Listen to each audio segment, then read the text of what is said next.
ദൈവത്തിൻ്റെ പരിശുദ്ധമായ നാമം വാഴ്ത്തപ്പെടുമാറാകട്ടെ. അനുഗ്രഹീതവും അർത്ഥസമ്പുഷ്ടവുമായ ഈ മീറ്റിങ്ങിൻ്റെ സംഘാടകനായ ഇവാഞ്ചലിസ്റ്റ് ബ്രദർ മെൽബിൻ അത്തിപ്പൊഴി, ഇങ്ങനെയൊരു സംഗമം യാഥാർത്ഥ്യമാക്കുവാൻ വേണ്ടി പ്രിയ ദൈവദാസനോടൊപ്പം അഹോരാത്രം അധ്വാനിക്കുകയും അദ്ദേഹത്തെ പ്രോത്സാഹിപ്പിക്കുകയും അദ്ദേഹത്തോടൊപ്പം നിന്നുകൊണ്ട് ഈ വേലയിൽ അത്യുദ്ധാനം ചെയ്യുകയും ചെയ്തുകൊണ്ടിരിക്കുന്ന സഹോദരി സഹോദരന്മാർ, സഭ, എല്ലാവർക്കും ക്രിസ്തീയ വന്ദനങ്ങൾ അറിയിക്കുകയാണ്. നമ്മുടെ സമൂഹത്തിൽ വർദ്ധിച്ചു വന്നുകൊണ്ടിരിക്കുന്ന മയക്കുമരുന്നിൻ്റെയും മദ്യത്തിൻ്റെയും ദുരുപയോഗം അല്ലെങ്കിൽ അതിൻ്റെ ഉപയോഗത്തിൻ്റെ കാഠിന്യം മൂലം നമ്മുടെ കുട്ടികളും ചെറുപ്പക്കാരും യുവജനങ്ങളൊക്കെ വഴിതെറ്റിക്കൊണ്ടിരിക്കുന്ന ഈ കാലയളവിൽ ഒരു ക്രിസ്തു വിശ്വാസിക്ക്, ക്രിസ്തീയ സഭയ്ക്ക്, ക്രിസ്തീയ സമൂഹത്തിന് ചെയ്യുവാൻ കഴിയുന്ന ഏറ്റവും അതിപ്രധാനമായ കാര്യങ്ങളിൽ ഒന്നാണ് ഇങ്ങനെയുള്ള വിഷയങ്ങളെ ഓർത്തുകൊണ്ട് കരയുകയും ദൈവത്തോട് പ്രാർത്ഥിക്കുകയും ദൈവത്തോട് സഹായം ചോദിക്കുകയും ചെയ്യുക എന്നുള്ളത്. അത് തിരിച്ചറിഞ്ഞുകൊണ്ട് 1000 മണിക്കൂറുകൾ ദൈവസന്നിധിയിൽ മാറ്റിവെച്ച് ഈ വിഷയത്തെ കേന്ദ്രീകരിച്ചുകൊണ്ട് ഇതിൻ്റെ വിവിധങ്ങളായ ഭാഗങ്ങളെ ഉൾക്കൊണ്ടുകൊണ്ട് പ്രാർത്ഥിക്കുവാനായിട്ട് സമയം കണ്ടെത്തിയ എല്ലാ പ്രിയപ്പെട്ടവരോടും ഞാൻ ദൈവനാമത്തിൽ നിങ്ങളെ അഭിനന്ദിക്കുകയാണ്. ഈ പ്രാർത്ഥനയിൽ പങ്കാളികളായ എല്ലാവരെയും കർത്താവ് അനുഗ്രഹിക്കട്ടെ. ഈ പോരാട്ടത്തിൽ ഇനിയും നമുക്ക് മുന്നോട്ട് പോകേണ്ടതായിട്ടുണ്ടാകും, പ്രാർത്ഥിക്കേണ്ടതായിട്ടുണ്ടാകും. പലവിധ കാര്യങ്ങളിൽ സമൂഹമായിട്ടും സംഘടനയായിട്ടും സഭയായിട്ടും നമ്മൾ ഓരോരുത്തരും ഇടപെടേണ്ടതായിട്ടുണ്ടാകും എന്നുള്ളതിന് യാതൊരു സംശയവുമില്ല. ഈ മീറ്റിങ്ങിൻ്റെ പ്രത്യേകമായിട്ടുള്ള ലക്ഷ്യം കണക്കിലെടുത്തുകൊണ്ട് ഇവിടെ നമ്മൾ കൂടി വന്നിരിക്കുന്ന ഈ കൂട്ടായ്മയുടെ, ഈ കൂടിയവരുടെ ഈ മീറ്റിങ്ങിൻ്റെ പ്രത്യേകമായിട്ടുള്ള തീം അല്ലെങ്കിൽ നാം സംസാരിച്ചുകൊണ്ടിരിക്കുന്ന, നാം പ്രാർത്ഥിച്ചുകൊണ്ടിരിക്കുന്ന പ്രധാനപ്പെട്ട കാര്യം എന്നുള്ളത് മദ്യത്തിൻ്റെയും മയക്കുമരുന്നിൻ്റെയും അടിമത്വത്തിൽ നിന്ന് നമ്മുടെ യുവതലമുറ രക്ഷപ്പെടണം, അവർക്കൊരു മോചനം ഉണ്ടാകണം എന്നുള്ള താല്പര്യത്തോടെയാണ് നമ്മൾ ഈ പ്രാർത്ഥന ഇവിടെ ക്രമീകരിച്ച് ഇതിൻ്റെ സമാപന ദിവസത്തിലേക്ക് എത്തിയിരിക്കുന്നത്. അപ്പോൾ കഴിഞ്ഞ 1000 മണിക്കൂറുകൾ പലയിടങ്ങളിലായിട്ട് ഇതിൻ്റെ പ്രാർത്ഥന ചങ്ങലകൾ അല്ലെങ്കിൽ പ്രാർത്ഥനകൾ നടക്കുകയുണ്ടായി. ഈ സമാപന ദിവസത്തിൽ എത്തിയിരിക്കുന്ന നമുക്ക് ഈ പ്രാർത്ഥന ഇന്ന് നമുക്കറിയാം, ഇതൊരു ലൈവായിട്ടും കൂടി പോകുന്നുണ്ട്. പലരും ഇത് കാണാനായിട്ട് സാധ്യതകളുണ്ട്. ക്രൈസ്തവരും അക്രൈസ്തവരും ഒക്കെ ഈ ലൈവ് ഒരു പക്ഷേ കാണുന്നുണ്ടാകാം. അപ്പം നമുക്ക് എന്താണ് വാസ്തവത്തിൽ ലോകത്തിനോട് പറയാനുള്ളത്? നമ്മൾ കഴിഞ്ഞ 1000 മണിക്കൂറുകൾ പ്രാർത്ഥിച്ചു. ആ പ്രാർത്ഥന നാം പ്രാർത്ഥിച്ചത് ദൈവത്തോടാണ്. നമ്മുടെ സങ്കടവും നമ്മുടെ വിഷമവും നമ്മുടെ കണ്ണുനീരും എല്ലാം നമ്മൾ ദൈവസന്നിധിയിൽ പൊഴിച്ചു, നമ്മൾ ദൈവത്തോട് അറിയിച്ചു. ദൈവമേ, ഞങ്ങളുടെ യുവാക്കന്മാരെ, യുവതിമാരെ, ഞങ്ങളുടെ കൗമാരക്കാരെ, ഞങ്ങളുടെ കുട്ടികളെയൊക്കെ രക്ഷിക്കണേ, കരുണ തോന്നണമേ എന്നെല്ലാം നാം ദൈവത്തോട് പറഞ്ഞു. നമ്മുടെ സങ്കടമെല്ലാം ദൈവത്തോട് നമ്മൾ പറഞ്ഞു, നമ്മുടെ ആഗ്രഹം ദൈവത്തോട് പറഞ്ഞു. പക്ഷെ ഇന്ന് നമ്മൾ ഉദ്ദേശിക്കുന്നൊരു കാര്യം, എന്താണ് നമുക്ക് ഈ ലോകത്തോട് പറയാനുള്ളത്? ദൈവം നമ്മളോട് പറയുകയാണ്, ഈ കാര്യം നിങ്ങൾ ലോകത്തോട് പറയണം.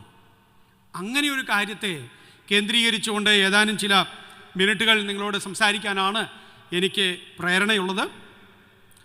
നമുക്കെല്ലാവർക്കും അറിയാവുന്നതുപോലെ ഈ മദ്യവും മയക്കുമരുന്നും നമ്മുടെ കൗമാരക്കാരെയും യുവജനങ്ങളെയും നശിപ്പിക്കുകയാണ്. അവ നമ്മുടെ ഈ സഹോദരങ്ങളെ നശിപ്പിക്കുന്ന വഴികൾ പലതാണ്. അവരുടെ മനസ്സിനെ ഇത് ബാധിക്കുന്നുണ്ട് എന്ന് നമുക്കറിയാം.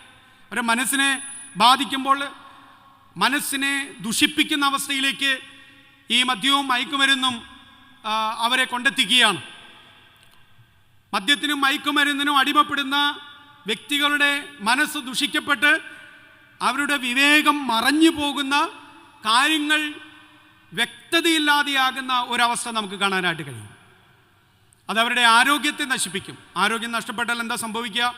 ആരോഗ്യം നഷ്ടപ്പെട്ടാൽ അവർക്ക് മറ്റൊരാളുടെ സഹായം ആവശ്യമാണ്. അവർ ആശ്രിതരായിട്ട് മാറുകയാണ്, അവർ രോഗികളായിട്ട് മാറുകയാണ്. അതുപോലെ പെരുമാറ്റങ്ങളെ വികൃതമാക്കുന്നത് നമുക്ക് അറിയാവുന്നതാണ്. മദ്യവും മയക്കുമരുന്നും ഉപയോഗിക്കുന്ന ആളുകൾ വളരെ മാന്യമായിട്ട് പെരുമാറുന്നത് നമ്മൾ ഇതുവരെയും കണ്ടിട്ടില്ല, നമ്മൾ അനുഭവിച്ചിട്ടില്ല. അത് അവരുടെ പെരുമാറ്റത്തെ വികൃതമാക്കുന്ന ഒരു കാര്യം ആണ് നമുക്കറിയാം. അത് മുഖാന്തരമാണ് ആക്രമണങ്ങൾ, അങ്ങനെയുള്ള തെറ്റായ തെരഞ്ഞെടുപ്പുകൾ, മോശമായ പെരുമാറ്റങ്ങൾ യുവാക്കന്മാരുടെ ഇടയിലുണ്ടാകുന്നത്. മദ്യവും മയക്കുമരുന്ന് ഉപയോഗിക്കുന്ന വ്യക്തികളിൽ അറിയാനും പഠിക്കാനും വളരാനും ഉയർന്നു ചിന്തിക്കാനുമുള്ള ആ ശേഷി നഷ്ടപ്പെടുകയാണ്. അപ്പോൾ അവരുടെ പഠനത്തെ ബാധിക്കുന്നു, ഉയർന്നു ചിന്തിക്കാനുള്ള ചിന്താശേഷിയെ ബാധിക്കുന്നു. ജോലി ചെയ്യുന്നവരാണെങ്കിൽ അവരുടെ ജോലിയെ ഇത് ബാധിക്കുകയാണ്. അവരുടെ കാര്യശേഷി കുറഞ്ഞു പോവുകയാണ്. അവരുടെ എഫിഷ്യൻസിയിൽ അവരുടെ കാര്യക്ഷമത വളരെയധികം തകർന്നു പോകുന്ന കാര്യമാണ് നമ്മൾ കാണുന്നത്. അവരാഗ്രഹിക്കുന്ന ഒരു കാര്യത്തിലേക്ക് അവർക്ക് പോകാൻ കഴിയുന്നില്ല. നല്ല കാര്യങ്ങൾ അവർക്ക് ചെയ്തെടുക്കാനായിട്ട് കഴിയുന്നില്ല. അവർ പല തെറ്റായ ആഗ്രഹങ്ങളുടെയും അടിമത്തത്തിലേക്ക് പോവുകയാണ്. മനോഭാവങ്ങളെ ഈ മദ്യവും മയക്കുമരുന്നും തകർക്കുകയാണ്. ഓരോ വ്യക്തിയുടെ മനോഭാവങ്ങൾ, ആറ്റിറ്റ്യൂഡ് മാറുകയാണ്. അതുപോലെ ബന്ധങ്ങൾ നഷ്ടപ്പെടുകയാണ്. പെട്ടെന്നുള്ള കോപം, സംശയം, ഇങ്ങനെയൊക്കെയുള്ള പ്രവണതകൾ കൂടിക്കൂടി ആളുകളിൽ അല്ലെങ്കിൽ ഇങ്ങനെയുള്ളവരിൽ വർദ്ധിച്ചു വരികയും അങ്ങനെ വലിയ അകൽച്ച വ്യക്തികളിൽ നിന്നും, സ്ഥാപനങ്ങളിൽ നിന്നും, കുടുംബങ്ങളിൽ നിന്നും, സമൂഹത്തിൽ നിന്നും ഇങ്ങനെയുള്ള വ്യക്തികൾക്ക് സംഭവിക്കുന്നു എന്നുള്ളതാണ് ഇതിനെക്കുറിച്ച് പഠിക്കുമ്പോൾ നമുക്ക് കുറേ കാര്യങ്ങളൊക്കെ മനസ്സിലാക്കാനായിട്ട് കഴിയുന്നത്. ഈ പ്രതിസന്ധികളെ നേരിടാൻ തീർച്ചയായിട്ടും നമ്മുടെ സർക്കാരുകളും സർക്കാരിൻ്റെ വിവിധ വകുപ്പുകളും വളരെ നന്നായിട്ട് പ്രവർത്തിക്കുന്നുണ്ട് എന്നുള്ളതിന് സംശയമില്ല. അവർ നമ്മുടെ അഭിനന്ദനം അർഹിക്കുന്ന വിധത്തിലുള്ള പരസ്യങ്ങളും അവബോധ പ്രചാരണങ്ങളും എല്ലാം അവർ നടത്തുന്നുണ്ട്. അതിൻ്റെ ഭാഗമായിട്ട് അവർ ഒരു സിനിമ തുടങ്ങുന്നതിന് മുമ്പ് ആ സിനിമയിൽ അതിലെ കഥാപാത്രങ്ങൾ ഉപയോഗിക്കാൻ സാധ്യതയുള്ള മദ്യത്തിനും മയക്കുമരുന്നിനും അല്ലെങ്കിൽ അങ്ങനെയുള്ള ലഹരി പദാർത്ഥങ്ങൾ ഉപയോഗിക്കാൻ സാധ്യതയുണ്ട് എന്ന് മനസ്സിലാക്കിക്കൊണ്ട് അതിന് മുന്നോടിയായിട്ട് ഒരു മുന്നറിയിപ്പ് കൊടുക്കുകയാണ്. അപ്പോൾ ഇത് മദ്യവും മയക്കുമരുന്നും ഉപയോഗിക്കരുത്, ഇത് ആപത്താണ് എന്ന് അങ്ങനെ എഴുതി കാണിക്കുന്നു. അതുപോലെ സോഷ്യൽ മീഡിയയിലൂടെ പ്രചാരണങ്ങൾ നടത്തുന്നു. സിഗരറ്റ് പാക്കറ്റുകളിലും മദ്യക്കുപ്പികളിലും ഇത് ഉപയോഗിക്കരുത് എന്ന് പറഞ്ഞിട്ടുള്ള പ്രചാരണങ്ങൾ അവർ നടത്തുന്നുണ്ട്. വലിയ ഹോർഡിങ്സുകളൊക്കെ വെച്ച് പല നിലയിലുള്ള പ്രചാരണങ്ങൾ ഈ നമ്മുടെ സർക്കാരും സർക്കാരിൻ്റെ വിവിധ വകുപ്പുകളും ഒക്കെ നടത്തുന്നുണ്ട് എങ്കിൽ പോലും ഇവയൊക്കെ പലപ്പോഴും കാണുമ്പോൾ ഒരു ക്രിസ്തീയ പ്രവർത്തകൻ, ഒരു സുവിശേഷ പ്രവർത്തകൻ എന്ന നിലയിൽ അല്ലെങ്കിൽ നമ്മളതിനെ വിലയിരുത്തുന്നത് പിശാച് വേദം ഓതുന്നത് പോലെയാണ്. പിശാച് എഴുന്നേറ്റ് നിന്നിട്ട് ഒരു നല്ല ധാർമ്മിക പ്രസംഗം, നേരെ ചൊവ്വേ ജീവിക്ക്, നല്ല വഴിക്ക് വാ എന്ന് പറയുന്നത് പോലെയാണ് സിഗരറ്റ് പാക്കറ്റിൻ്റെ മുകളിലും മദ്യക്കുപ്പിയുടെ മുകളിലും ഇത് ഉപയോഗിക്കുന്നവർ അഭിനയിക്കുന്ന സിനിമകളിലും ഒക്കെ എഴുതി കാണിക്കുന്നത് ഒക്കെ അങ്ങനെയുള്ള ഒരു കാര്യമായിട്ടാണ് ഈ പ്രസംഗങ്ങളും അല്ലെങ്കിൽ ഈ പരസ്യങ്ങളും അവബോധ പ്രചാരണങ്ങളൊക്കെ തോന്നിയിട്ടുള്ളത്. നമ്മുടെ മനഃശാസ്ത്രജ്ഞന്മാരും മനോരോഗ വിദഗ്ധന്മാരും സാമൂഹിക പ്രവർത്തകരും വിദ്യാഭ്യാസ വിചക്ഷണരും ഒക്കെ നിരവധി മാർഗങ്ങൾ പരിഹാരമായിട്ട് നിർദ്ദേശിക്കുന്നുണ്ടെങ്കിലും ഇവയൊന്നും കാര്യമായ ഫലപ്രാപ്തിയിലേക്ക് എത്തുന്നില്ല. അവയെല്ലാം പരാജയപ്പെട്ടു പോവുകയാണ് എന്നാണ് നമുക്ക് മനസ്സിലാക്കാൻ കഴിയുക. ഇങ്ങനെ സമൂഹം പരാജയപ്പെട്ട്, സർക്കാർ പരാജയപ്പെട്ട്, വിദ്യാഭ്യാസ സ്ഥാപനങ്ങളും സംഘടനകളും ഒക്കെ പരാജയപ്പെട്ട് അവരുടെ ശ്രമങ്ങളൊക്കെ വിഫലമായി നിൽക്കുന്ന ഒരു സാഹചര്യത്തിൽ നമുക്കെന്താണ് പറയാൻ കഴിയുന്നത്? ക്രിസ്തീയ സഭയ്ക്കും ക്രിസ്തീയ സമൂഹത്തിനും വിശുദ്ധ ബൈബിളിനും എന്താണ് പറയാനായിട്ട് കഴിയുന്നത് എന്നുള്ളതാണ് ഇന്നൊരല്പസമയം പറയാനായിട്ട് ഉദ്ദേശിക്കുന്നത്. വിശുദ്ധ വേദപുസ്തകത്തിൽ ഒരു വാക്യമുണ്ട്, സങ്കീർത്തനങ്ങളുടെ പുസ്തകം അല്ലെങ്കിൽ സങ്കീർത്തനം 119 സങ്കീർത്തനം അതിൻ്റെ 9 വാക്യത്തിൽ ഒരു ചോദ്യവും അതിൻ്റെ ഉത്തരവും നമുക്ക് അവിടെ കാണാനായിട്ട് കഴിയും. നൂറ്റാണ്ടുകൾക്ക് മുമ്പ്, വർഷങ്ങൾക്ക് മുമ്പ് ഭക്തനായ ഒരു മനുഷ്യൻ തൻ്റെ കണ്ടെത്തലുകളുടെ ഭാഗമായിട്ട് തൻ്റെ ജീവിതാന്വേഷണങ്ങളുടെ ഭാഗമായിട്ടൊരു ചോദ്യം ചോദിച്ചു. ആ ചോദ്യവും അതിൻ്റെ പരിഹാരവും അദ്ദേഹം അവിടെ നിർദ്ദേശിക്കുകയാണ്. ആ ചോദ്യം ഇതാണ്: ബാലൻ തൻ്റെ നടപ്പിനെ നിർമ്മലമാക്കുന്നത് എങ്ങനെ? ഈ ബാലന്മാര്, കൗമാരക്കാര്, യുവജനങ്ങളൊക്കെ വഴിതെറ്റി ജീവിക്കുന്നത് ഒരു പുതിയ പ്രവണതയല്ല എന്നുകൂടി നമ്മൾ മനസ്സിലാക്കണം. ഇതൊക്കെ മനുഷ്യരാശിയുടെ ആരംഭം മുതലേ തന്നെ എല്ലാവരും നമ്മുടെ കുട്ടികളും കൗമാരക്കാരും യുവജനങ്ങളും ഒക്കെ വഴിതെറ്റി ജീവിച്ച ഒരു സാഹചര്യം ഉണ്ടായിട്ടുണ്ട് എന്നുള്ളത് നമുക്കറിയാവുന്ന കാര്യമാണ്. അത് വേദപുസ്തകം വായിച്ചാൽ പോലും നമുക്കത് കണ്ടെത്താനായിട്ട് കഴിയും. അപ്പോൾ നൂറ്റാണ്ടുകൾക്ക് മുമ്പ് തന്നെ ഇങ്ങനൊരു ചോദ്യം ഉണ്ടായിട്ടുണ്ട്: എങ്ങനെ നമ്മുടെ പിള്ളേര് നന്നാവും? എങ്ങനെ നമ്മുടെ ചെറുപ്പക്കാർ ഗതി പിടിക്കും? അവർക്ക് എന്താണ് രക്ഷപ്പെടാനുള്ള ഒരു വഴി? അവരെ ആര് രക്ഷിക്കും? അവരെ എങ്ങനെ മോചനം പ്രാപിക്കും? അവരുടെ നടപ്പ് എങ്ങനെ നിർമ്മലമാകും? അവർക്ക് എങ്ങനെ മാന്യമായ ഒരു ജീവിതമുണ്ടാകും? അവർ സമൂഹത്തിൽ എങ്ങനെ വിലയുള്ളവരായിട്ട് മാറും, മാന്യരായിട്ട് മാറും? ബാലൻ തൻ്റെ നടപ്പിനെ നിർമ്മലമാക്കുന്നത് എങ്ങനെ? വിശുദ്ധിയിലേക്കുള്ള വഴി എന്താണ്? സന്മാർഗത്തിലേക്കുള്ള വഴി എന്താണ്? വേദപുസ്തകം തന്നെ, ആ ചോദ്യകർത്താവ് തന്നെ അതിനുള്ള ഉത്തരം പറയുകയാണ്: ദൈവമേ, നിന്റെ വചനപ്രകാരം അതിനെ സൂക്ഷിക്കുന്നതിനാൽ തന്നെ. നിന്റെ വചനപ്രകാരം എന്നുള്ളതാണ് അതിൻ്റെ ഉത്തരം. ഒരു ബാലന് അവൻ്റെ വഴി നിർമ്മലമാക്കാൻ വേറെ ഒരു മാർഗവുമില്ല എന്നാണ് അതിൻ്റെ അർത്ഥം. നല്ല ഭക്ഷണം കഴിച്ചതുകൊണ്ട്, നല്ല വെള്ളം കുടിച്ചതുകൊണ്ട്, നല്ല വിറ്റാമിൻ അടങ്ങിയ ആഹാരപദാർത്ഥങ്ങളും ഗുളികകളും കഴിച്ചതുകൊണ്ട് ഒരു മനുഷ്യൻ നന്നാവില്ല. അവൻ്റെ ശരീരം നന്നായേക്കാം, പക്ഷെ അവൻ്റെ നടപ്പ് എന്നുദ്ദേശിക്കുന്ന ഇവിടെ ഏതാണെന്ന് നമുക്കറിയാം. സാൻമാർഗികമായ ഒരു വഴി അവന് തിരഞ്ഞെടുക്കാനായിട്ട് കഴിയുകയില്ല. അവൻ്റെ മനസ്സിന് മാറ്റം ഉണ്ടാകുകയില്ല. നല്ല ഒരു വീട്ടിൽ താമസിച്ചതുകൊണ്ട്, നല്ല വിദ്യാഭ്യാസം കൊടുത്തതുകൊണ്ട്, നല്ല സ്കൂളിൽ പഠിച്ചതുകൊണ്ട്, നല്ല ഡിഗ്രി എടുത്തതുകൊണ്ട്, നല്ല ഗാഡ്ജറ്റുകൾ ഉപയോഗിക്കാൻ കഴിഞ്ഞതുകൊണ്ടൊന്നും നന്നാവില്ല. നമ്മുടെ ചെറുപ്പക്കാരങ്ങനെ നന്നാവില്ല എന്നുള്ളത് നമുക്ക് വളരെ നന്നായിട്ട് അറിയാവുന്ന കാര്യമാണ്. അപ്പോൾ എന്താണ് വഴി? നിന്റെ വചനപ്രകാരം അതിനെ സൂക്ഷിക്കുന്നതിനാൽ തന്നെ എന്ന് പറയുമ്പോൾ, ദൈവത്തിൻ്റെ വചനങ്ങളിലേക്ക് ഒരു ചെറുപ്പക്കാരൻ വന്നു കഴിയുമ്പോൾ അവൻ്റെ ഗതി മാറുന്നു, അവൻ്റെ വഴി മാറുന്നു, അവൻ്റെ ജീവിതം മാറുന്നു എന്നുള്ളതാണ്. അപ്പോൾ ആ വ്യക്തിയിൽ നിഷേധിക്കാനാകാത്ത ഒരു രൂപാന്തരം, ഒരു മാറ്റം വരുന്നു എന്നുള്ളതാണ് നമുക്ക് കാണാനായിട്ട് കഴിയുന്നൊരു വസ്തുത. അപ്പോൾ അങ്ങനെയാണെങ്കിൽ നമുക്ക് എന്താ ചെയ്യാനായിട്ട് കഴിയുക? നമുക്കറിയാവുന്നൊരു വസ്തുതയാണ്, ഒരു മരത്തിൻ്റെ ഇലകൾക്ക് ചായം പൂശിയത് കൊണ്ട് ആ മരത്തിൻ്റെ ഫലങ്ങൾ മാറുകയില്ല. ഒരു മരത്തിൻ്റെ ഫലത്തിന് മേന്മയുണ്ടാകണമെങ്കിൽ, ഗുണമുണ്ടാകണമെങ്കിൽ, അത് പ്രയോജനമുള്ളതായിട്ട് മാറണമെങ്കിൽ അതിൻ്റെ വേരിൽ അതിനെ ചികിത്സിക്കണം.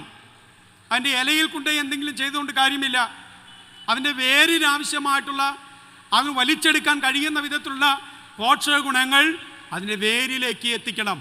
ഇതേപോലെ ഒരു മനുഷ്യൻ, ഒരു വ്യക്തി, ഒരു യുവാവ്, ഒരു യുവതി നന്നാകണമെങ്കിൽ പുറമേയുള്ള കാര്യങ്ങൾ കൊണ്ടൊന്നും ആ വ്യക്തിയെ നന്നാക്കാനായിട്ട് കഴിയുകയില്ല. മറിച്ച് അടിസ്ഥാനപരമായിട്ട്, ആന്തരികമായിട്ട്, ഉള്ളിൽ നിന്ന്, അകത്ത് നിന്ന് ഒരു മാറ്റം ആ വ്യക്തിക്ക് സംഭവിക്കുമ്പോഴാണ് അത് പുറമേയിലേക്ക് കാണാനായിട്ട് കഴിയുന്നത്. So the real transformation takes from inside to outside. അകത്ത് നിന്നും ആരംഭിച്ചാണ് പുറത്തേക്ക് കാണേണ്ടത്. അങ്ങനെയാണെങ്കിൽ ഈ മനുഷ്യനെ നന്നാക്കുന്നത് എന്താണ് എന്നുള്ള ചോദ്യത്തിൻ്റെ ഉത്തരമാണ്, അല്ലെങ്കിൽ ഇങ്ങനെയൊരു ചോദ്യം ചോദിക്കുമ്പോൾ അവിടെയാണ് വിശുദ്ധ ബൈബിളിൻ്റെ സന്ദേശമായ യേശുക്രിസ്തുവിൻ്റെ സുവിശേഷത്തിൻ്റെ പ്രസക്തി ഇരിക്കുന്നത്. ഇത് ആരോഗ്യത്തിന് ഹാനികരം, ഇത് നിങ്ങളുടെ ആരോഗ്യം നശിപ്പിക്കും, നിങ്ങളുടെ ചിന്തകളെ ബാധിക്കും, ഇതൊക്കെ നല്ല സന്ദേശമാണ്. പക്ഷേ ഈ സന്ദേശത്തെക്കാളൊക്കെ ഉപരിയായിട്ട് മനുഷ്യനെ അടിസ്ഥാനപരമായിട്ട് നന്നാക്കാൻ കഴിവുള്ള സന്ദേശം ആണ് കർത്താവായ യേശുക്രിസ്തുവിൻ്റെ സുവിശേഷം എന്നുള്ളതാണ് നമുക്ക് പറയുവാനായിട്ട് കഴിയുന്നത്. എന്നാൽ ഈ സന്തോഷം, ഈ മനുഷ്യനെ നന്നാക്കാൻ യേശുവിന് കഴിയും, സുവിശേഷത്തിന് കഴിയും, ബൈബിളിലെ വചനങ്ങൾക്ക് കഴിയും എന്നുള്ളതാണ് സന്തോഷ വാർത്ത. പക്ഷേ ഈ സന്തോഷ വാർത്ത ആരംഭിക്കുന്നത് ഒരു ദുഃഖവാർത്തയിൽ നിന്നാണ്. ഒരു ദുഃഖകരമായ വസ്തുത തിരിച്ചറിഞ്ഞുകൊണ്ടാണ് ഈ സന്തോഷ വാർത്തയിലേക്ക് വരേണ്ടത്. വിശുദ്ധ ബൈബിളിലെ യെശയ്യാ പ്രവാചകൻ എന്ന് പറയുന്ന പ്രവാചകൻ തൻ്റെ പുസ്തകത്തിൽ രേഖപ്പെടുത്തിയിരിക്കുന്നത് ഇങ്ങനെയാണ്: നാം എല്ലാവരും ആടുകളെ പോലെ തെറ്റിപ്പോയിരിക്കുന്നു, ഓരോരുത്തരും താന്താൻ്റെ വഴിക്ക് തിരിഞ്ഞിരിക്കുന്നു. എല്ലാ മനുഷ്യരും തെറ്റിപ്പോയിരിക്കുന്നു, എല്ലാ മനുഷ്യരും തനിക്കിഷ്ടമുള്ള വഴികളിലൂടെ നടക്കുന്നു എന്നുള്ളതാണ്. ഈ അവസ്ഥയെയാണ് വേദപുസ്തകം പാപം എന്ന് വിളിക്കുന്നത്. ഇങ്ങനെ ജീവിക്കുന്ന വ്യക്തിയാണ് വേദപുസ്തകം പാപി എന്ന് വിളിക്കുന്നത്.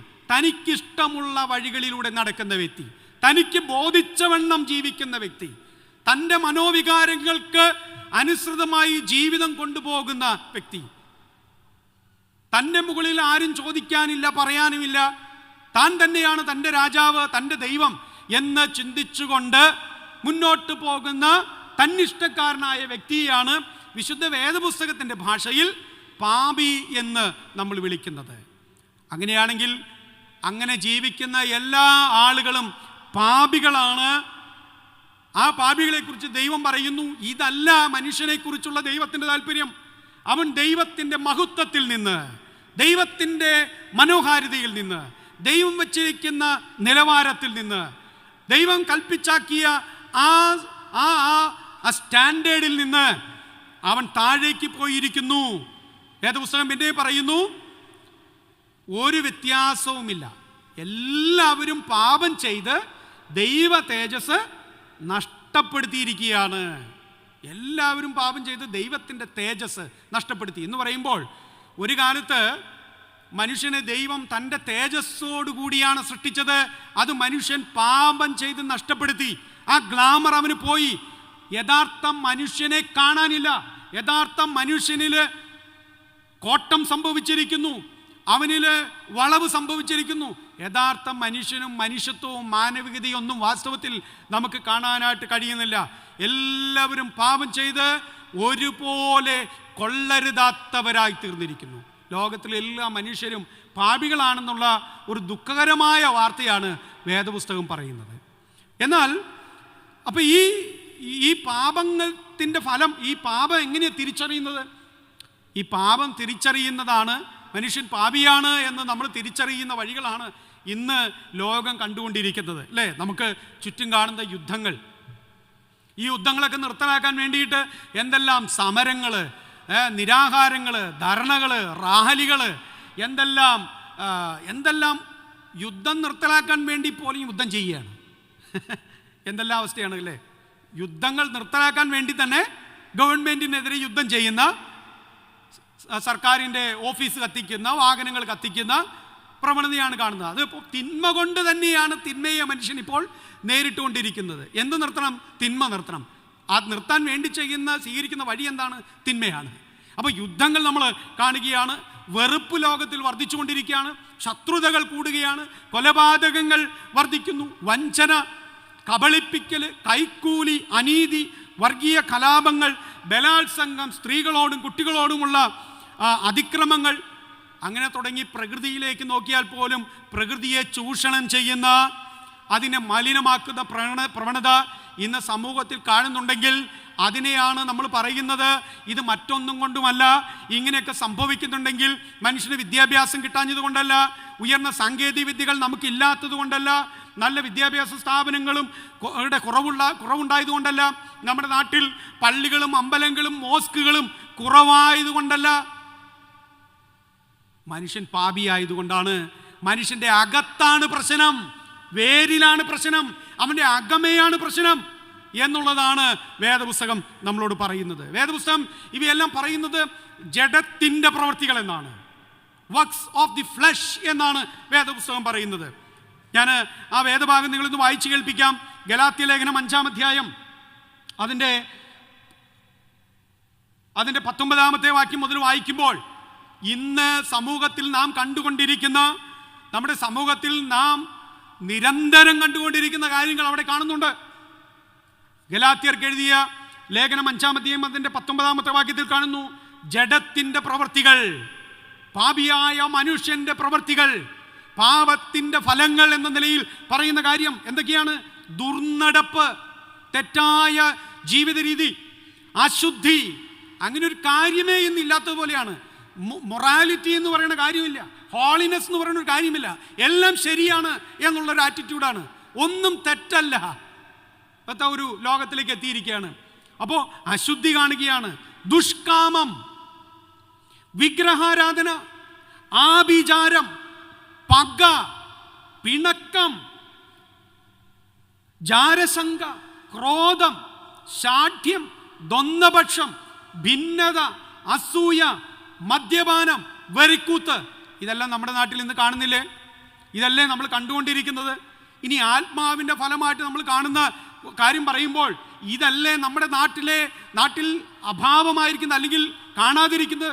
സ്നേഹമില്ല ഒരിടത്തും, അല്ലേ? സന്തോഷമില്ല, സമാധാനമില്ല, ക്ഷമയില്ല, ദീർഘക്ഷമയില്ല, പരോപകാരം ചെയ്യുന്നില്ല, വിശ്വസ്തത കാണുന്നില്ല, സൗമ്യത കാണുന്നില്ല, ഇന്ദ്രിയ ജയം, നമ്മുടെ അവയവങ്ങളെ നിയന്ത്രിക്കാൻ കഴിയാത്ത, മനസ്സിനെ നിയന്ത്രിക്കാൻ കഴിയാത്ത, ശരീരത്തെ നിയന്ത്രിക്കാൻ കഴിയാത്ത അവസ്ഥകളിലൂടെയല്ലേ ഇന്ന് നമ്മുടെ സമൂഹം കടന്നു പോകുന്നത്? ഇതിനു വേണ്ടിയിട്ടല്ലേ നമ്മൾ ഈ അധ്വാനം എല്ലാം ചെയ്യുന്നത്? എല്ലാ സർക്കാർ കയറുമ്പോഴും നമ്മളോട് പറയുന്നത് ഇപ്പം ശരിയാക്കി തരാമെന്നാണ്. അപ്പം എന്തോ കുഴപ്പമുണ്ടെന്നാണല്ലോ, എന്തോ കുഴപ്പം നമ്മുടെ നാട്ടിലുണ്ട് എന്നുള്ളതാണ്. നമ്മുടെ നാട് കണ്ടിട്ടുള്ള ഒരു സാമൂഹ്യ പരിഷ്കർത്താവും ഒരു നവോത്ഥാന പ്രബോധകനുമൊക്കെ ആയിരുന്നു ശ്രീ നാരായണ ഗുരു. അദ്ദേഹത്തിൻ്റെ പ്രശസ്തമായൊരു ഭാഗമുണ്ട്, അല്ലെങ്കിൽ ചിന്തയുണ്ട്, മതം ഏതായാലും മനുഷ്യൻ നന്നായാൽ മതി. അപ്പോൾ നാരായണ ഗുരുവിന് മനസ്സിലായൊരു കാര്യമുണ്ട്, മനുഷ്യന് എന്തോ കുഴപ്പമുണ്ട്, അതുകൊണ്ടാണ് മനുഷ്യനോട് പറയുന്നത് മനുഷ്യൻ നന്നാവണം. അപ്പോൾ അത് ഏത് വഴിയിലൂടെ ആയാലും കുഴപ്പമില്ല. ഞാൻ അതിലെ ആശയം മാത്രമാണ് എടുക്കുന്നത്. മനുഷ്യൻ നന്നായാൽ മതി എന്ന് ഗുരു ആഹ്വാനം ചെയ്യുമ്പോൾ അവൻ്റെ അർത്ഥം മനുഷ്യൻ എന്തോ കുഴപ്പമുണ്ട്. നാരായണ ഗുരുവിൻ്റെ കാലത്തും മനുഷ്യൻ ചൊവ്വേ നേരെ നടന്നിട്ടില്ല, ഇന്നും അങ്ങനെ തന്നെയാണ്. മനുഷ്യൻ നന്നാവണം, പക്ഷെ മനുഷ്യൻ എങ്ങനെ നന്നാവും? അതാണ് ചോദ്യം. മനുഷ്യൻ എങ്ങനെ നന്നാവും? ബാലൻ തൻ്റെ നടപ്പിനെ എങ്ങനെ നിർമ്മലമാക്കും? സുബോധമുള്ള ഒരു ചെറുപ്പക്കാരെയും കൗമാരക്കാരനെയും നമ്മൾ എങ്ങനെ കണ്ടെത്തും, എങ്ങനെ വാർത്തെടുക്കും? ഇതാണ് ചോദ്യം. നന്നായാൽ മതി എന്ന് നമുക്കും ആഗ്രഹമുണ്ട്, പക്ഷെ എങ്ങനെ നന്നാവും എന്നാണ് ചോദ്യം. മനുഷ്യൻ എങ്ങനെ നന്നാകും? പ്രിയപ്പെട്ടവരെ, ഇവിടെയാണ് വേദപുസ്തകം ഒരു പ്രശ്നം മാത്രം അവതരിപ്പിക്കുകയല്ല ചെയ്തത്, മനുഷ്യൻ പാപിയാണെന്ന് മാത്രം പറയുകയല്ല ചെയ്തത്, മനുഷ്യനിൽ പാപമുണ്ട് എന്ന് മാത്രമല്ല വേദപുസ്തകം പറഞ്ഞത്, ഇതിനൊരു പരിഹാരം കൂടി ബൈബിൾ മുന്നോട്ട് വച്ചിട്ടുണ്ട്, നമ്മളോട് കൽപ്പിച്ചിട്ടുണ്ട്, പറഞ്ഞിട്ടുണ്ട് എന്നുള്ളതാണ്. എന്താണ്? പാപിയായി മനുഷ്യനെ ആര് രക്ഷിക്കും? അവനെ എങ്ങനെ രക്ഷപ്പെടാനായിട്ട് കഴിയും? പാപിയായ മനുഷ്യന് തന്നെ രക്ഷിക്കാനായിട്ട് കഴിയുകയില്ല. നിങ്ങളൊക്കെ ഇരിക്കുന്ന ആ ഇരിപ്പിടത്തിൽ നിങ്ങളൊന്ന് പരീക്ഷിച്ച് നോക്കുക. നിങ്ങളിരിക്കുന്ന കസേരയെ നിങ്ങൾക്ക് തന്നെ ഉയർത്താനായിട്ട് കഴിയുമോ? നിങ്ങൾ ഇരുന്നു കൊണ്ട് നിങ്ങൾക്ക് ആ ഇരിപ്പിടം ഉയർത്താനായിട്ട് കഴിയില്ല. നീന്തൽ അറിയില്ലാത്തൊരു വ്യക്തി വെള്ളത്തിൽ അകപ്പെട്ടു പോയാൽ അവന് സ്വയമേ അവനെ രക്ഷപ്പെടാനായിട്ട് കഴിയുകയില്ല. അവൻ രക്ഷപ്പെടണമെങ്കിൽ നീന്തൽ അറിയാവുന്ന, അവനെ രക്ഷിക്കാൻ അറിയാവുന്ന ഒരു രക്ഷകൻ, ഒരു വ്യക്തി അവിടെ വരണം. ഒരു മനുഷ്യനെ ഉയർത്തണമെങ്കിൽ അവന് ഉയർത്താൻ കഴിവുള്ള, ബലമുള്ള, ആരോഗ്യമുള്ള മറ്റൊരു വ്യക്തിയുടെ സഹായം ആവശ്യമാണ്. ഇങ്ങനെ നമ്മെ, ഒരു വ്യക്തിയെ അവരുടെ പാപത്തിൽ നിന്ന്, അവൻ്റെ അശുദ്ധിയിൽ നിന്ന്, അവൻ്റെ അസമാധാനത്തിൽ നിന്ന്, അസന്തോഷത്തിൽ നിന്ന്, അസംതൃപ്തിയിൽ നിന്ന്, മനുഷ്യൻ്റെ കുഴപ്പങ്ങളിൽ നിന്ന്, പ്രശ്നങ്ങളിൽ നിന്ന്, പാപങ്ങളിൽ നിന്ന് മനുഷ്യനെ രക്ഷിക്കുവാൻ കഴിയുന്നത് അങ്ങനെ ഒരു പ്രശ്നം ഇല്ലാതിരിക്കുന്ന വ്യക്തിക്ക് മാത്രമേ കഴിയുകയുള്ളൂ. അങ്ങനെയൊരു ഒരു കുഴപ്പമില്ലാത്ത വ്യക്തിക്ക് മാത്രമേ കഴിയുള്ളൂ. അങ്ങനെയുള്ള ഏക വ്യക്തിയാണ് യേശുക്രിസ്തു.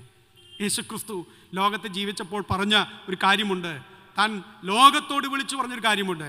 നിങ്ങളിൽ ആർക്കാണ് എന്നെ പാപത്തെക്കുറിച്ച് ബോധ്യപ്പെടുത്താൻ കഴിയുക?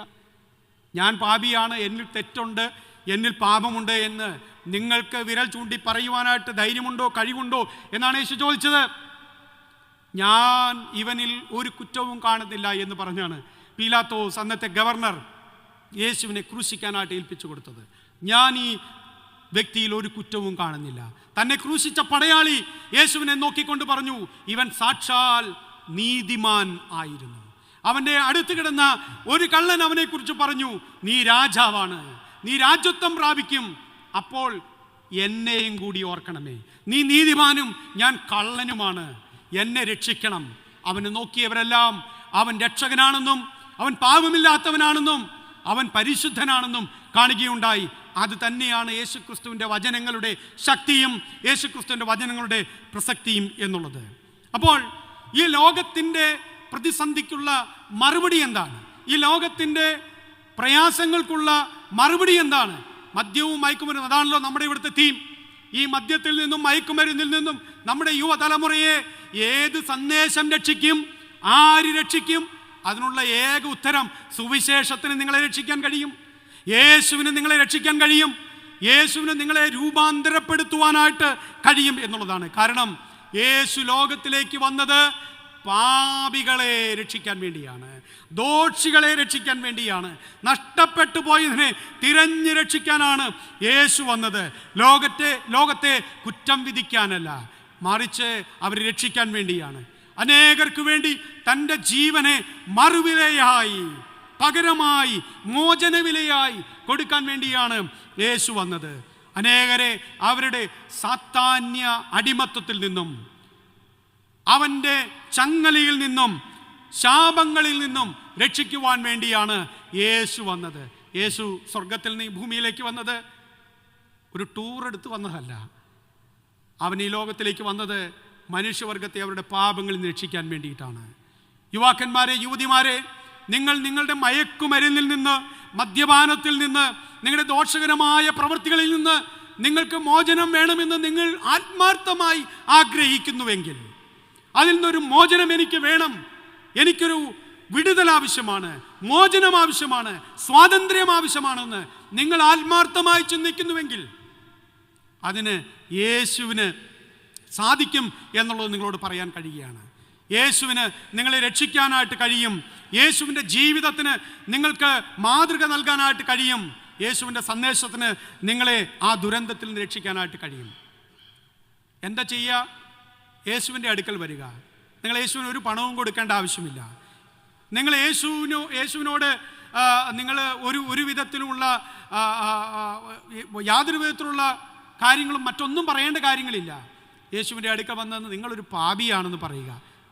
നിങ്ങളൊരു പാപിയാണെന്ന് സമ്മതിച്ചാൽ മതി. തെറ്റുകാരനാണ്, കുറവുള്ള വ്യക്തിയാണ്, പരാജയപ്പെട്ട വ്യക്തിയാണ്, എനിക്ക് സ്വയമേ രക്ഷിക്കാൻ കഴിയില്ല, ഞാൻ അശുദ്ധനാണ്, ഞാൻ പാപിയാണ്, എന്നെ രക്ഷിക്കണമേ യേശുവേ, അങ്ങേ എനിക്ക് ആവശ്യമുണ്ട് എന്ന് നിങ്ങൾ ആത്മാർത്ഥമായിട്ട് പറഞ്ഞ് യേശുവിനെ രക്ഷകനും കർത്താവും ദൈവമായിട്ട് ജീവിതത്തിലേക്ക് സ്വീകരിച്ചാൽ, യേശുവിൻ്റെ വചനങ്ങൾ നിങ്ങളുടെ ജീവിതത്തിലേക്ക് സ്വീകരിച്ചാൽ നിങ്ങളുടെ ജീവിതം അടിമുടി മാറും.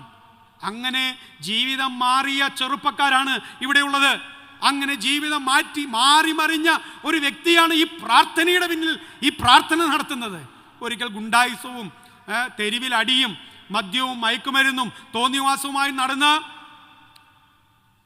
മെൽബിൻ അത്തിപ്പൊഴി എന്ന് പറയുന്ന ഒരു ചെറുപ്പക്കാരനാണ് ഇന്ന് അതിനെതിരെ പോരാട്ടമായിട്ട്, അതിനെതിരെ സന്ദേശമായിട്ട് ജീവിതം മാറി മറിഞ്ഞ, യേശുക്രിസ്തു മുഖാന്തരം ജീവിതം മാറിയ ഒരു വ്യക്തിയാണ് ഈ യോഗത്തിൻ്റെ, ഈ പ്രത്യേക പ്രാർത്ഥനയുടെ, ഈ മീറ്റിങ്ങിൻ്റെ സംഘാടകൻ എന്നുള്ളത് ഞങ്ങൾക്ക് തൻ്റെ ഇടത്തോടെ പറയാൻ കഴിയും. അദ്ദേഹത്തെ മാറ്റിയത് എന്താണ്?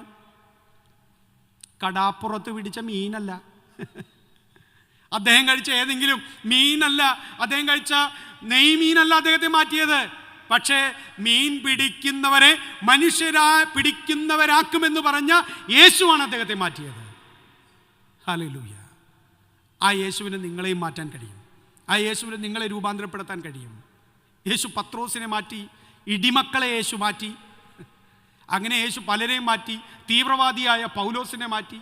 വർഗീയവാദിയും തീവ്രവാദിയും ഒപ്പം ഭക്തനുമായിരുന്ന, മതഭക്തനുമായിരുന്ന വ്യക്തിയായിരുന്നു പൗലോസ്. അദ്ദേഹത്തെ യേശു മാറ്റി. അങ്ങനെയാണെങ്കിൽ യേശുവിന് ആരെയും മാറ്റാൻ കഴിയും. യേശുവിന് ആരെയും മാറ്റാൻ കഴിയും. നിങ്ങൾ യേശുവിൻ്റെ അടുക്കിലേക്ക് വരിക എന്നുള്ളത് മാത്രമാണ്. ഞാൻ വാക്കുകൾ അവസാനിപ്പിക്കുമ്പോൾ, യേശുവിൻ്റെ സുവിശേഷം അകത്തേക്ക് സ്വീകരിക്കുമ്പോൾ, ജീവിതത്തിലേക്ക് സ്വീകരിക്കുമ്പോൾ സംഭവിക്കുന്നത് എന്താണെന്നറിയാമോ? യേശുവിൻ്റെ ആത്മാവ് അവനിലേക്ക് വരുന്നു എന്നുള്ളതാണ്.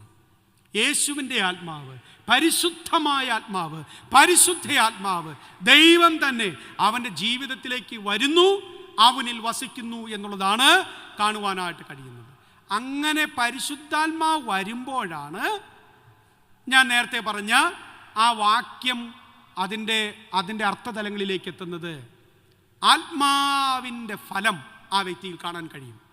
ആത്മാവിൻ്റെ ഫലം യേശു അകത്തേക്ക് വരുമ്പോൾ പരിശുദ്ധാത്മാവ് അവനിലേക്ക് വരികയാണ്. പരിശുദ്ധാത്മാവ് വരുമ്പോൾ ഇന്ന് നിങ്ങൾക്ക് നഷ്ടമായിരിക്കുന്ന സ്നേഹം നിങ്ങളിലുണ്ടാകും. ഇന്ന് നിങ്ങൾക്ക് നഷ്ടമായിരിക്കുന്ന സന്തോഷം നിങ്ങളിലേക്ക് തിരികെ വരും, അല്ലെങ്കിൽ യേശുവിനെ നൽകാനായിട്ട് കഴിയും. സമാധാനമുണ്ടാകും, ക്ഷമിക്കാൻ കഴിയും, നിങ്ങൾ ദയയുള്ളവരും പരോപകാരികളുമായി മാറും, നിങ്ങൾ വിശ്വസ്തരായി മാറും, സൗമ്യരായി മാറും, ഇന്ദ്രിയ ജയമുള്ളവരായിട്ട് മാറും. ഇതിനൊന്നും വേറെ കുറുക്കു വഴികളില്ല. ലോകം മറ്റെന്ത് ചെയ്താലും ആളുകൾക്ക് ഒരു മാറ്റവും വരാൻ പോകുന്നില്ല. അതുകൊണ്ട് പകരം വയ്ക്കാത്ത ഒരു സന്ദേശം, പകരം വയ്ക്കാനാകാത്ത ഒരു മാർഗം, പകരം വയ്ക്കാനാകാത്ത ഒരു വ്യക്തി, അത് യേശുവാണ്. യേശുവിൻ്റെ സുവിശേഷമാണ്. യേശുവിനെ ഒരു വ്യക്തി സ്വീകരിക്കുമ്പോൾ അവനിലേക്ക് പരിശുദ്ധാത്മാവ് വരുന്നു. പരിശുദ്ധാത്മാവിൻ്റെ ഫലങ്ങളാണ് ഇന്ന് ലോകത്തിന് നഷ്ടപ്പെട്ടിരിക്കുന്നത്. ലോകത്തിന് നഷ്ടപ്പെട്ട സ്നേഹവും സന്തോഷവും സമാധാനവും ക്ഷമയും പരോപകാരവും വിശ്വസ്തതയുമെല്ലാം ഈ സമൂഹത്തിൽ വീണ്ടും കാണണമെങ്കിൽ ഒരേ ഒരു വഴിയുള്ളൂ. അത് യേശുവിനെ സ്വീകരിക്കുക, യേശുവിൻ്റെ സുവിശേഷം സ്വീകരിക്കുക, പരിശുദ്ധാത്മാവിനെ പ്രാപിക്കുക എന്നുള്ളത് മാത്രമാണ്. ആ സന്ദേശം സ്വീകരിക്കുവാൻ, ആ വ്യക്തിയെ സ്വീകരിക്കുവാൻ ഞാൻ നിങ്ങളെ ആഹ്വാനം ചെയ്യുകയാണ്. യേശുവിനെ നിങ്ങൾ ജീവിതത്തിലേക്ക് ക്ഷണിക്കുക. യേശുവിൻ്റെ പ്രവർത്തികൾ, യേശുവിൻ്റെ വചനം നിങ്ങളുടെ ജീവിതത്തിൽ പരിവർത്തനമുണ്ടാകട്ടെ. ഞാൻ ഒരിക്കൽ കൂടി പറയുന്നു, ബാലൻ തൻ്റെ നടപ്പിനെ നിർമ്മലമാക്കുന്നത് എങ്ങനെ? തൻ്റെ വചനപ്രകാരം അതിനെ സൂക്ഷിക്കുന്നതിനാൽ തന്നെ. വിശുദ്ധ വേദപുസ്തകങ്ങളിലെ സത്യങ്ങളിലേക്ക് നിങ്ങളെ ക്ഷണിച്ചുകൊണ്ട്, ഇത് കൂടുതലായിട്ട് അറിയുവാൻ നിങ്ങളെ ആഹ്വാനം ചെയ്തുകൊണ്ട്, വേദപുസ്തകം വായിക്കുവാനും യേശുവിനെ അറിയുവാനും നിങ്ങളെ ആഹ്വാനം ചെയ്തുകൊണ്ട്, എന്നെ ശ്രദ്ധിച്ച നിങ്ങൾക്ക് ദൈവനാമത്തിൽ, ക്രിസ്തുവിൻ്റെ നാമത്തിൽ ഞാൻ നന്ദി പറഞ്ഞുകൊണ്ട് എൻ്റെ വാക്കുകൾ അവസാനിപ്പിക്കുന്നു. ദൈവമായ കർത്താവ് നിങ്ങളെ അനുഗ്രഹിക്കട്ടെ. ഹല്ലേലൂയ. നല്ലൊരു സന്ദേശം നമുക്ക് ലഭിച്ചു. ഇന്ന് സന്ദേശം നൽകിയ ദേവദാസനോട് നന്ദി അറിയിക്കുന്നു. ഈ നല്ല സമയമില്ലാത്തൊരു പ്രശ്നം മാത്രമേ ഉണ്ടായിരുന്നെങ്കിൽ ഇതിനധികമായി കാര്യങ്ങൾ നമുക്ക് കേൾക്കാമായിരുന്നു. ഏതായാലും കർത്താവ് ഇത്രത്തോളം നമ്മളെ കൊണ്ടുപോയല്ലോ.